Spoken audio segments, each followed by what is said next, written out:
नमस्कार मित्रांनो, स्वागत आहे तुमचं आपल्या या यूट्यूब चॅनलमध्ये. आपण ज्यावेळेस मानवी इतिहासाचा विचार करत असतो, त्यावेळेस आपण मानवी इतिहासाचे 3 कालखंड पाडत असतो. अर्थात काय तर मानवी इतिहासाचे 3 कालखंड पडतात.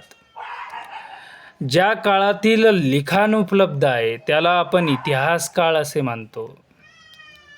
आणि ज्या काळातील लिखाण उपलब्ध नाही आणि त्या काळातील मानवाला लिहिण्याचं ज्ञानच नाही, असा जो कालखंड आहे त्याला आपण प्रागैतिहासिक काळ असे म्हणतो. पण या दोघांच्या मध्ये एक छोटासा कालखंड येतो आणि त्या कालखंडाला इतिहासपूर्व काळ अशी संज्ञा आपण देतो.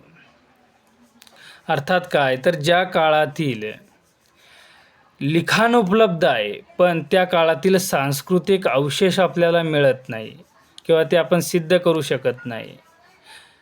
आणि ज्या काळातील लिखाण उपलब्ध आहे, सांस्कृतिक अवशेषही मिळाले आहेत, पण ते लिखाण ती लिपी आपण वाचू शकत नाही, असा जो एकूण कालखंड येतो त्याला आपण इतिहासपूर्व कालखंड असं नाव देतो. त्याचे 2 उदाहरणं आपण बघू. एक म्हणजे वैदिक संस्कृती आणि दुसरे म्हणजे सिंधू संस्कृती. वैदिक संस्कृती जी आहे त्या संस्कृतीचे जे वेद आहेत ते वेद आपल्याजवळ आज उपलब्ध आहे. पण वैदिक संस्कृतीचे सांस्कृतिक अवशेष मात्र आपल्याला मिळत नाही किंवा आपण ते सिद्ध करू शकत नाही. आणि दुसरी म्हणजे सिंधू संस्कृती, ज्याचं लिखाण आपल्याजवळ आहे, सांस्कृतिक अवशेषसुद्धा खूप मोठ्या प्रमाणात उपलब्ध आहेत, पण ते लिखाण किंवा ती लिपी आपण आजपर्यंत वाचू शकलो नाही. त्यामुळे असा जो एकूण कालखंड आहे त्या कालखंडाला आपण इतिहासपूर्व कालखंड म्हणतो. अर्थात वैदिक संस्कृती आणि सिंधू संस्कृती या दोन्ही संस्कृत्या इतिहासपूर्व कालखंडातील आहे. तर अशा पद्धतीने आपण इतिहासाचे 3 कालखंड पाडतो.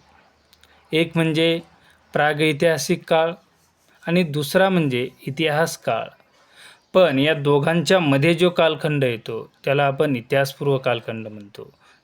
असे 3 कालखंड आपल्या मानवी इतिहासाच्या एकूण कालखंडामध्ये आपण पाडत असतो. धन्यवाद.